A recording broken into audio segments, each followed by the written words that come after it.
Sejam bem-vindos ao Conexão Histórica Militar.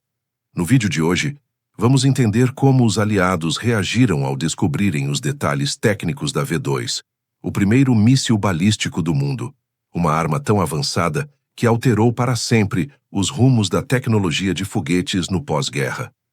Quando a Alemanha invadiu a Polônia, em setembro de 1939, Hitler sabia que o país não possuía força industrial, econômica ou humana para sustentar uma guerra de longa duração. A estratégia alemã dependia de dois pilares fundamentais: a velocidade da Blitzkrieg, a chamada Guerra Relâmpago, baseada na combinação de blindados rápidos, apoio aéreo e infantaria motorizada, e o segundo pilar, a superioridade tecnológica, vista como a solução para compensar a inferioridade numérica alemã diante dos inimigos. Entre esses projetos secretos, um se destacou pela ousadia: o Programa Agregat, iniciado em 1936 e liderado pelo engenheiro Wernher von Braun. Seu objetivo era criar foguetes capazes de transportar centenas de quilos de explosivos a mais de 200 quilômetros de distância, algo considerado impossível na época. Von Braun e sua equipe estudaram vários trabalhos do cientista norte-americano Robert Goddard, pioneiro no uso de combustível líquido em foguetes. Em 1939, com a guerra já em andamento, a Alemanha criou um enorme centro de testes em Peenemünde, na ilha de Usedom, no Mar Báltico. Ali, longe dos olhos inimigos, foguetes experimentais eram testados continuamente. Mas o progresso era cheio de obstáculos.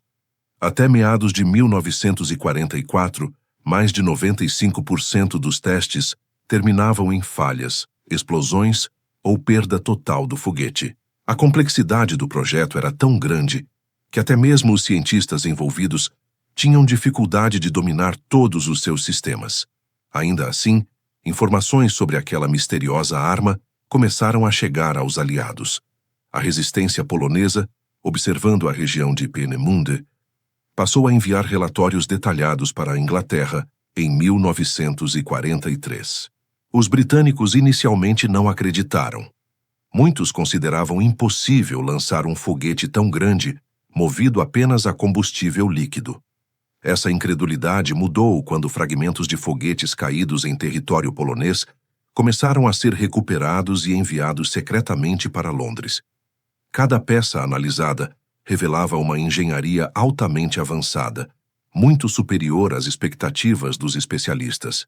O grande marco ocorreu em maio de 1944, quando uma V2 caiu quase intacta em uma área pantanosa próxima ao rio Bug. A resistência polonesa organizou uma operação extremamente arriscada para recuperar, desmontar e enviar o foguete para a Inglaterra. No mês seguinte, outra V2 caiu na Suécia, e os destroços foram cedidos aos britânicos em troca de caças Spitfire. Com o material completo nas mãos, os cientistas britânicos e norte-americanos, incluindo Robert Goddard, ficaram impressionados e, em alguns casos, chocados. Goddard se abalou ao perceber que muitos de seus próprios conceitos haviam servido de base para uma arma tão destrutiva. Ainda assim, parte da comunidade científica continuava cética, achando que a Alemanha jamais conseguiria transformar aquele projeto em uma arma realmente funcional. Mas as dúvidas chegaram ao fim em setembro de 1944, quando as primeiras V2 começaram a atingir Londres e Paris. A V2 descia a mais de 4.000 km por hora, rompendo a barreira do som e produzindo um estampido inconfundível. O impacto psicológico era enorme. Como o foguete caía mais rápido do que o som, não havia sirenes, não havia alerta e não havia tempo para procurar abrigo. A população simplesmente ouvia a explosão depois que ela já havia ocorrido. O governo britânico tentou inicialmente explicar as explosões como resultado de vazamentos de gás. Mas isso mudou em 8 de novembro de 1944, quando a Alemanha apresentou publicamente a V2. A partir daí, Londres foi obrigada a admitir que estava sob ataque do primeiro míssil balístico da história.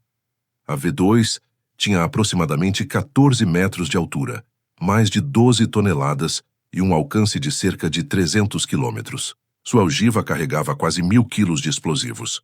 Apesar de sua baixa precisão, o impacto destrutivo era enorme. Ao todo, foram lançadas 3.172 V2 durante a guerra. Antuérpia, na Bélgica, foi o alvo mais atacado, recebendo cerca de 1.610 impactos, enquanto Londres sofreu mais de 1.300 ataques, resultando em milhares de mortos e feridos. Porém, há um lado ainda mais sombrio nessa história. A maior parte das V2 foi construída por trabalhadores escravizados em túneis subterrâneos, onde cerca de 12.000 pessoas morreram em condições desumanas, um número 3 vezes maior do que o total de vítimas diretas dos ataques. Além de todo o impacto militar imediato, a V2 também provocou um profundo debate entre os aliados sobre o futuro das armas modernas. Muitos cientistas britânicos e norte-americanos perceberam que estavam diante de uma nova era, em que a tecnologia passaria a desempenhar um papel tão decisivo quanto o tamanho dos exércitos. A V2 demonstrou que uma única arma, mesmo com baixa precisão, podia alcançar cidades distantes, cruzar fronteiras e causar destruição sem que fosse possível interceptá-la. Isso levantou questionamentos estratégicos que influenciariam toda a Guerra Fria. A revelação da V2 também despertou uma corrida silenciosa entre os aliados para capturar engenheiros, documentos e componentes alemães antes que fossem destruídos. Cada país sabia que dominar aquela tecnologia significava definir a liderança científica das próximas décadas. Foi nesse contexto que operações secretas como a captura de laboratórios, túneis de produção e até trens carregados de documentos tornaram-se prioridade máxima para britânicos, norte-americanos e soviéticos. Ao mesmo tempo, muitos oficiais que testemunharam os ataques descreviam a sensação de total impotência diante da arma. Não havia como localizar o ponto de lançamento, não havia como prever a trajetória e, principalmente, não havia como impedir o impacto. Para muitos militares, a visão de uma V2 cruzando os céus era tão impressionante que parecia algo de outro mundo, como alguns relatos descrevem. Essa mistura de medo, fascínio e surpresa tecnológica moldou profundamente a forma como as potências enxergavam o futuro da guerra. Quando os aliados finalmente analisaram os sistemas da V2 após o fim da guerra, muitos cientistas concluíram que aquilo não era apenas uma arma inovadora, mas uma mudança completa de paradigma.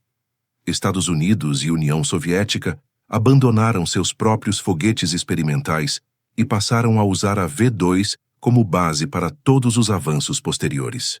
A equipe alemã responsável pelo míssil, incluindo Werner von Braun, acabou trabalhando para os Estados Unidos após a guerra. E foram esses engenheiros que projetaram, décadas depois, o gigantesco Saturno V, o foguete que levou o ser humano à Lua em 1969. Uma ironia histórica. A arma criada para destruir cidades acabou inaugurando a era da exploração espacial. Se você gostou deste vídeo, deixe o seu like e inscreva-se no Conexão Histórica Militar.